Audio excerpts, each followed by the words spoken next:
Салам достор, байланышта Санчобек каналы. Бул тасманы мен кичинекей кезимде көрүп алып катуу коркуп, көптөгөн жылдар бою эсимден кетпей түнү окумда корко берет элем. Анда эмесе бүгүн сиздерге 2002-жылы чыккан Көз аттуу коркунучтуу тасманы айтып берейин. Сиздер менен биргеликте бул тасма чындап эле коркунучтуу же болбосо жаштыкка салып коркуп калганбызбы? Айтор кандай болбосун, биргеликте аныктайлы. Анда эмесе даяр болуп калсаңыздар, тасмага өтөбүз.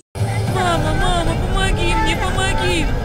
помогите. Тасманын башында шаарды аралап кара көз айнек тагынып келе жаткан кызды көрөбүз. Бул кыздын аты Ман. Ал кичинекей кезинен бери көзү азиз болуп калгандыктан көз айнегин такыр чечпей, көчөдө жүргөндө колундагы союлун таштабай ошол аркылуу жолду таап басчу. Мандын көзү азиз болуп калгандыгына көп жыл болгондуктан азыркы учурда медицина өнүгүп, жакын арада каарманыбыздын көзүнө операция жасалмакчу. Анткени каарманыбыздын өзүнүн кареги жок болгондуктан дарыгерлер анын карегин алмаштыруу иш-чарасын башташат. Ошентип көп өтпөй эле Ман ооруканага келип 2 сааттык операция ийгиликтүү өтүп, наркоз тарап каарманыбыз өзүнө келген кезде анын жанына кичинекей кыз келет. Ал кыз өзүн тааныштырып, менин атым Линд, мен 11 жаштамын. Менин угушумча сиздин көзүңүз эми көрүп калат экен, мен аябай кубанычтамын. Анткени мен бул ооруканада жатканыма 1 жылдан ашты, досторумун көп болушун каалаймын. Менин башыма 11 жолу операция жасашты, дагы көп жатат экенмин деп өз жүзүндө айтып берет. Бир кезде Манга дарыгерлер келип анын көзүндөгү таңууну чече башташып, мындай операциядан кийин көзүңүз өз калыбына келиши өтө эле кыйын. Таңууну чечкенде көзүңүз оорушу мүмкүн, бирок биз аны кайрадан таңып коебуз. Ошентип акырындык менен көзүңүздү жарыктыкка көндүрөбүз деп таңууну чечишип, бирок бөлмөлөрдү караңгылатышып, Мандын көзү акырындык менен өзүнө келе баштайт. Бирок Ман адамдарды дагы деле тунук жана так көрө элек болчу. Кандай болбосун каарманыбыз көзүнүн бир аз болсо дагы көрө баштагандыгына кубанып, бул нерсеге жанагы кичинекей Линд дагы сүйүнүп, Ман ар тарапты карап адамдардын жүзүн көрө албаса дагы алардын элестерин көрө баштады. Ошентип арадан күндөр өтүп, каарманыбыз толугу менен өзүнө келгичеңде ооруканада калат. Ман эми таягы жок басат экенмин деп кубанып, көзү жакшы көрбөсө дагы басууну үйрөнүп, өзүн күзгүдөн көрүүгө аракет кылып жатса, анын жанына Линд капалуу келди. Биз ар башкабыз, бирок бизди бириктирип турган үй бүлөбүз. Үй бүлө бул жүрөктөрдү бириктирип турган эң ишенимдүү түйүн. О мобилдик операторунун үй бүлө премиум тарифы. Бул болгону 1990 сомго чексиз байланыш менен 3 сим карта, секундасына 500 мегабитке чейинки ылдамдыктагы үйдөгү интернет жана телевидение. Бүтүндөй үй бүлөңүздүн мобилдик байланышы менен үйдөгү интернетти бир айда бир эле жолу төлөңүз. Үй бүлө ар дайым биринчи орунда.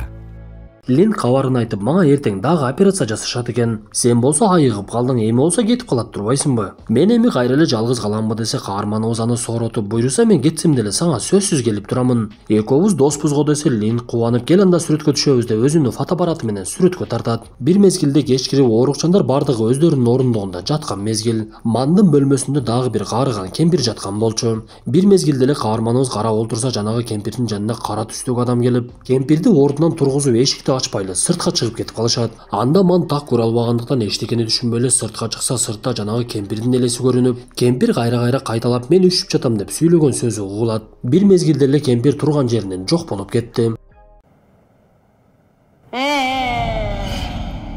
Бир заматта эле кемпир Мандын жанында пайда болуп, мен үшүп атам дедим го деп эле кайра кайталап, каарманыбыз аны кармаганга аракет кылып жатса, жанагы элес дагы жок болду. Анда Ман эчтекени түшүнбөй кайрадан орундугуна кирип жатып, таң аткан кезде ойгонсо анын бөлмөсүндө жаткан кемпир көрсө каза болуп калыптыр. Анда Ман эми чындап эчтекени түшүнбөй калды окшойт. Бул убакта жанында жаткан кичинекей Линдти дагы операцияга алып кеткендиктен Ман аны менен коштошууга жетишпей үйүнө кетет. Манды эжеси үйүнө алып кетип, бирок дарыгердин айтымы менен ар убакта ооруканага алып келип туруш керек болот. Анткени Ман буга көзү аткара турган иштердин бардыгын колу менен аткарганга көнүп калгандыктан, эми көзү көрө баштагандан кийин дарыгер каарманыбызга көзүнө тапшырма берүүнү үйрөтө баштайт. Анан дагы дарыгер Лого каарманыбыз Ман аябай жаккан болчу. Ошондуктан ал качан келбесин кабыл алууга даяр экендигин билдирет. Бул убакта Ман бир тууган эжеси менен чоң энесинин колунда жашашчу. Бирок эжеси жумуштары менен 2 жумага башка өлкөгө кеткендиктен каарманыбыз чоң энеси экөө жалгыз эле калышат. Анда чоң энеси көзү көрө баштаган небересине эң биринчи анын кичинекей кезиндеги видео тасмаларын көрсөтүп, кичинеңде мындай болчуң, тигиндей болчуң деп каарманыбызга балалык кезин эстетет. Бир мезгилде эле алардын эшиги тыкылдап, Ман эшикти ачса, ал жерде кичинекей бала туруптур.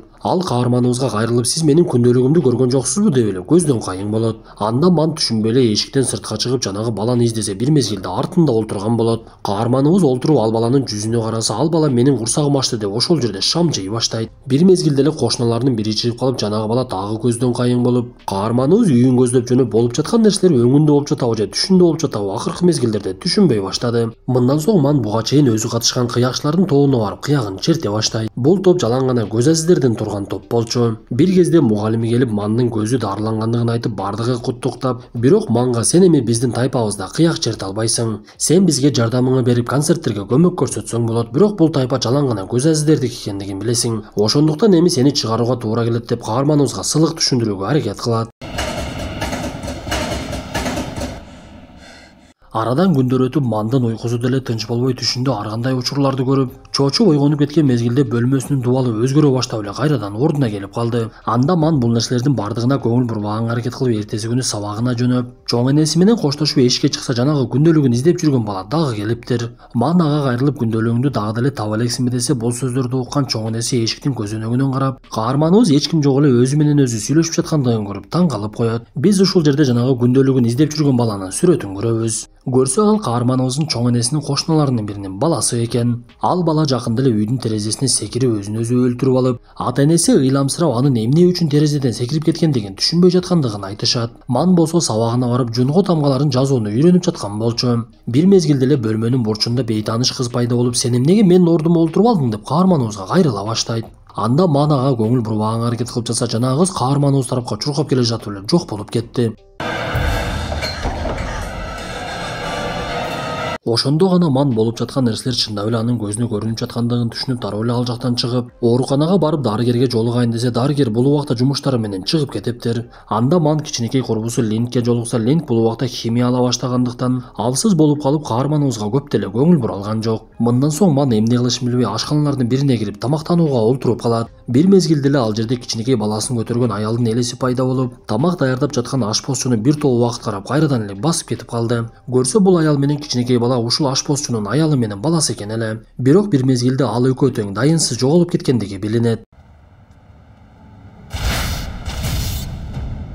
Ал эле эмес, ман жолдо бара жатса анын денесинен бир бала чуркап өтүп кетип, каарманыбыз адамдар топтолуп калган жерден жанагы өтүп кеткен баланы унаа сүзүп өлүп калгандыгын түшүнөт. Анан дагы өлгөн баланын арбагы өзүнүн денесин карап, арбактын жанында кара адамдын тургандыгын көрөбүз. Сыягы бул элестер адамдын жанын наркы дүйнөгө алып баруучу күзөтчүлөр окшойт. Бул окуядан кийин каарманыбыз дарыгерине барып жолугуп болуп жаткан окуяны толугу менен айтып берип, мен эмне болуп жаткандыгын такыр эле түшүнбөй жатамын. Башында бул нерселерге эч кандай көңүл бурбайт элем. Бирок мен өлгөн адамдардын элесин көрө баштагандан бери мага аябай кыйын болуп жатат. Мен көзүмдү дарылаткандыгым туура эмес болду, эмне балким көрбөй эле өтүшүм керек болчу. Мен эмне кылышымды билбей калдым. Сиз мага жардам бериңизчи десе, дарыгер убадасын берип, менин психология жаатында тааныштарым бар, сөзсүз жардамымды беремен деп убадалайт. Мындан соң ман чыгып алып үйүнө жөнөп, үйү 15-кабатта жайгашкандыктан лифти чакырат. Бир мезгилде лифттердин бири ачылса, ичинде түшүнүксүз адам тескери карап туруптур. Кызыгы ал адам лифтин ичинде тургандыгы менен ал жердеги камерадан такыр көрүнбөй коет. Анда ман кирүүдөн коркуп турса, башка адамдар келип лифтке түшүп, жанагы тескери карап турган адамды байкабай эле көтөрүлүп кетишти. Бир кезде экинчи лифтин эшиги ачылганда каарманыбыз анын ичи бош экендигин көрүп дароо эле түшө калып, 15-кабатты басып көтөрүлө баштаган кезде жанагы адам ошол лифтте пайда болот.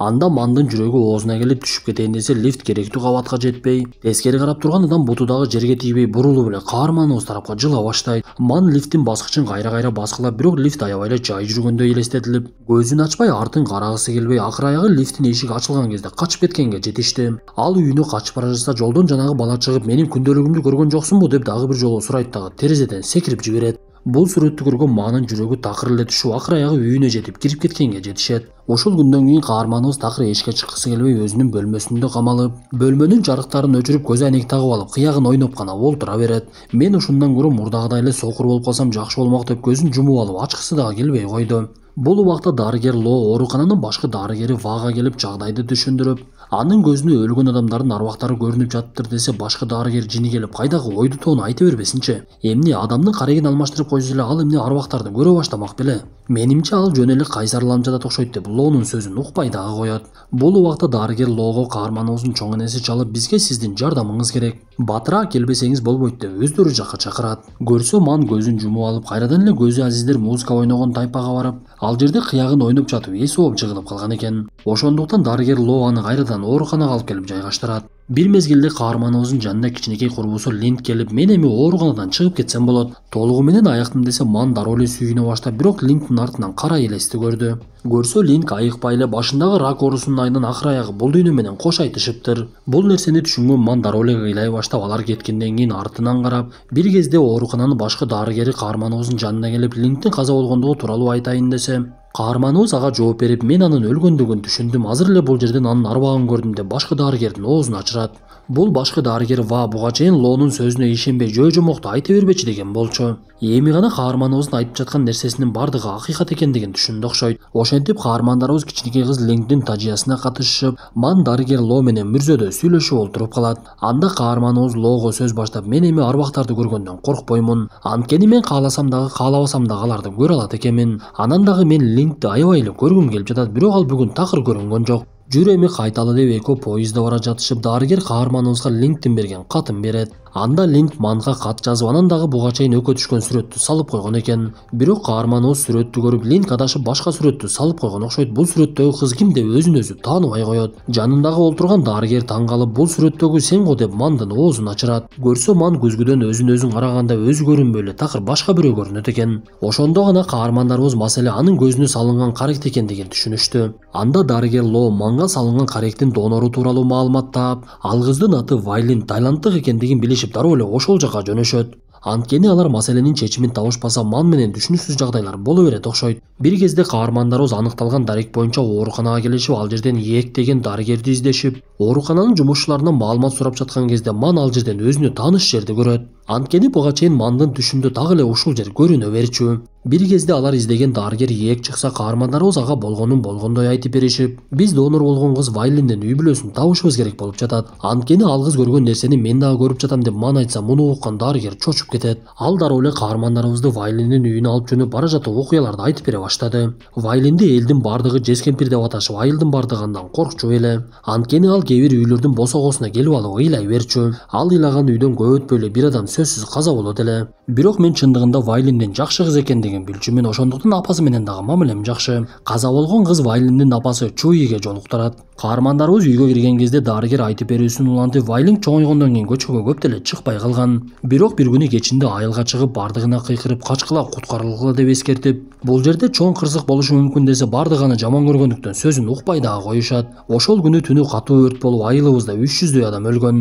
Өкүнүчтүүсү, Вайлин ошол окуядан кийин түнкү саат 3тө өзүн өзү асып алыптыр. Ал башкалар көрө албаган нерсени көрө алгандыктан бардыгына жаман көрүнүп калды. Апасы болсо кызы өлгөндөн кийин эч ким менен мамилеси деле жок, көп деле сүйлөбөй калды. Эртең мен сиздерди Вайлиндин мүрзөсүнө алып барамын десе, каарманыбыз мен Вайлиндин бөлмөсүнө жатсам болобу деп суранып, түн окумда бардыгы уктагандан кийин ордунан туруп күзгүнүн алдына келип, Вайлин менен сүйлөшкөндөй болуп, сен мага ар кандай белгилерди бердиң, мына мен сенин үйүңө келдим. Мага эмнени айткың келди десе, каарманыбыздын элесине Вайлиндин жашоосу көрүнө баштайт. Көрсө Вайлиндин көзүнө кичинекей кезинен эле алдыңкы боло турган окуялар көрүнүп, анан дагы кара элестерди көрө алгандыктан кимдин качан өлөрүн билчү экен.